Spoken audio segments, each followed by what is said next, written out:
So you woke up this morning feeling a little bit out of sorts, a little bit niggly-naggly, something at the back of your mind. Well, you're not on your own, because we all do that. We all live inside our own heads, and every now and again we all get up feeling a little bit down, a little bit anxious, a little bit niggly-naggly. So you're not on your own, like I say. You're living in a big world full to the brim with saddos like you. So what are you going to do about it? Do we really need to do anything about it? Are we better off just leaving it alone and putting up with it and letting it run its own course? I don't know. And who made us the privileged ones who could go through life without all this angst and anguish and torment and anxiety that we get, you get, I get, they all get? We're not privileged at all. We all go through it, everyone in the world. But when it happens to us, when it happens to you, when it happens to the individual, we feel individual, don't we? We feel like it's just happening to us and the whole world around us is going about its business. Everybody else is deliriously happy. Everybody else is deliriously successful in their lives and the work and the relationships. And it's just us, isolated in our own little bubble of anxiety. But are we? And what do we do about it? Do we need to do anything about it? Why do we panic when we get a bit of anxiety? Because it's not like we've got a bit of cancer or something like that. It's just anxiety. It's just something in our minds. But I think that feeling of anxiety also leads to a feeling of inadequacy. And that's why it has us rushing off to the pharmacy or the professional anxiety banisher. Why are so many of us shocked into inactivity when we wake up with nothing more than a little doom goblin of anxiety running round inside our heads, going a little dig, nag? That's because it's nothing more than a little doom goblin of anxiety. We can't really define the malady most of the time. I think it's just a consequence of living on a planet that is completely filled with lunatics like ourselves.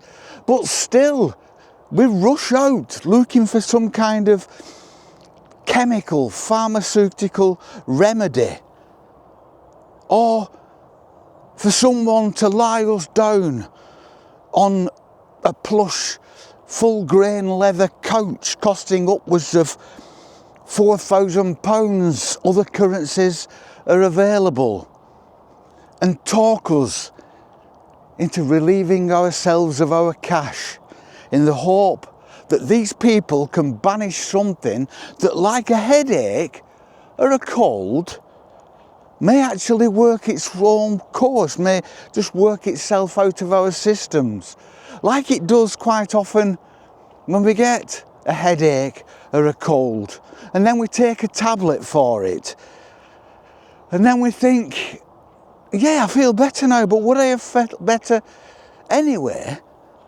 by the time that tablet has taken effect? Would I have felt all right anyway?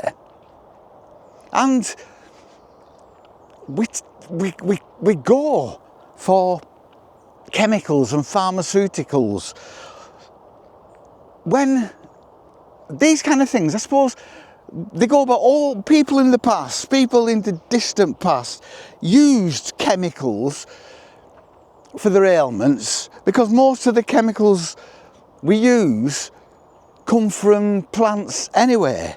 But now we're getting all these synthetic drugs, concoctions made up with inbuilt side effects put there so that you need another drug to combat the side effects of that drug. I've got chronic heart failure. I hate taking tablets, but I have to because I've got chronic heart failure. And many of the drugs I take are drugs to combat the side effects of other drugs that I'm taking. My doctor calls them my dirty drugs and tries to get rid of them as often as he can. I'm down to 7 a day now. I was on 13 at one point, and I'll be on that for the rest of my life, and I don't mind at all, because I once said to my doctor, I said, it's like a meal, isn't it? He said, well, it is really, but there's no roughage. Clever bugger, my doctor. Thinks he's a comedian. So do we need a pill? Do we really need a pill? Do we need a mother's little helper? Or do we need advice of somebody who may well just be some quackery person telling you what actually works for them but doesn't work for you, because we're all individuals? When you're laying down on his full grain plush leather couch, £4,000, other currencies are available. Do we really need that? Are we programmed? Are we conditioned to run to what is accepted by society as a professional? Some people because people set themselves up as professionals, don't they? And advisors and consultants. Just call yourself that. Just call yourself a consultant and that's it. Society treats you as something special. Do we really need that? Should we not just step back a few generations? Step away from pharmaceuticals, step away from therapy.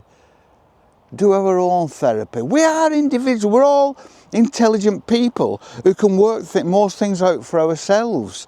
But we're actually told that we aren't. We're told by the television and the radio and newspapers and the media that, no, you're not good enough, you're not bright enough, you're not intelligent enough, you're not learned enough to combat this ailment, this malady, this great thing that's weighing down on you when it's only anxiety. Well, it's only a bit of anxiety because you're having a bit of a shit day. That's all it is. And we all have them kind of days, don't we? Every so often, everybody does. But don't run away to the medicine cabinet or the quack in his plush office with his full grain leather couch. You don't have to do that. If it works for you, do it. I mean, that's the thing, we are all individuals, but we are told that we aren't individuals. We are told that the only way to get rid of this malady is to take this pill or go see this person, this him, this her, this them, who's going to tell us what works for them. But what works for them doesn't work for us. Molly is standing right in front of me and won't move. Having a slow day today because it rained all night, and I think the rain brings out the good sniffage. So she's having a sniffage day. We've brought our camera gear out with us as well because the light this morning is remarkable. The sun keeps coming in and out of the clouds. I hope it carries on so we can go and grab my camera bag and go out somewhere into the woodland, because the colours on the trees are beautiful. And this is therapy. This is what gets rid of your anxiety. And I've said it before and I will say it again until I get through to you lot. You don't need that tablet. Get out here. Get out into the countryside. It's wondrous, it's beautiful, it's gorgeous. Do whatever. Grab that palette of paint, that book, that pen to write, that whatever floats your boat. Gaze through that window and give anxiety time to work its course. Give that little doom goblin time to exhaust itself, to run around inside your head until it just says, oh, I'm getting nowhere with this fella. I'll go and pester somebody else. Just give it time to do that, because I think that's it, but time. But another thing about society is that kind of tells you that time has to be used up by doing something constructive. Time has to be used up by making money, going to work and making money. Use your time constructively. Why? Why do you have to use your time constructively? Do nothing. Sit about on your ass, staring out the window. Wander down the street, wander through the fields, wander around the hedgerows, wander up a hill, wander down a valley, wander down a stream with nothing on your mind. Nothing at all. Just let it go. And if anybody criticises you for it, they're the ones losing out and you're the ones winning by a country mile. Because that's therapy. Without pharmaceuticals, without things poisoning your bloodstream, without quackery poisoning your mind, telling you, convincing you to feel good. And yeah, you probably do feel good for a while. Then you have to pay them some more money to tell it you again, because that's what happens. Give me your $2,000, thank you very much. You will feel great now. Come back in a fortnight and give me $2,000 and I will reinforce this peace of mind that you've got, that you could have got just by being you. Everybody in the past wasn't a lunatic. Everybody in the past wasn't running around with anxiety. Everybody in the past, I know they weren't living in 21st century worlds, but the stresses was the same because it's all relative, isn't it?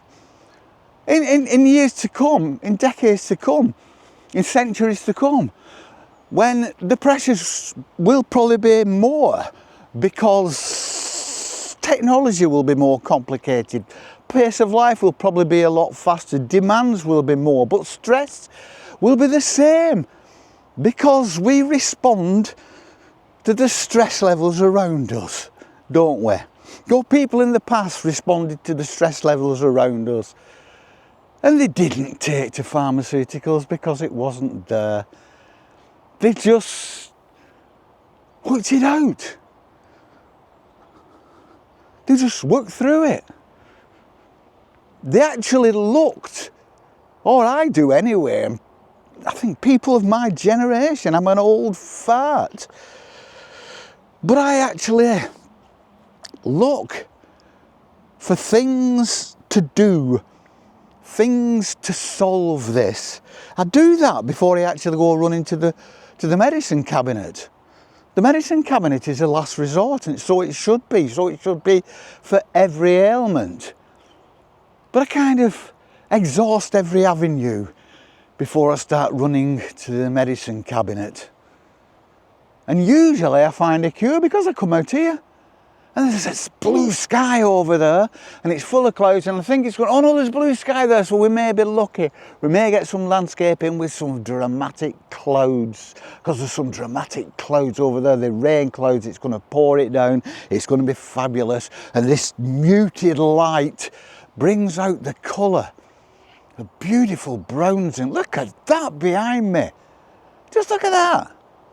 It's absolutely staggering.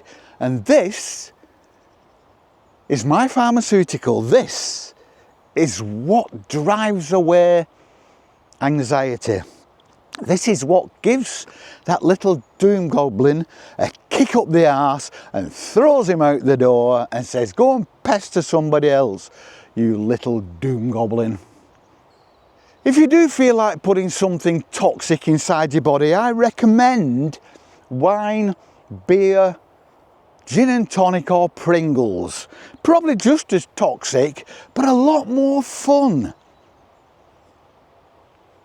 We shall see you on the flip. Peace and love.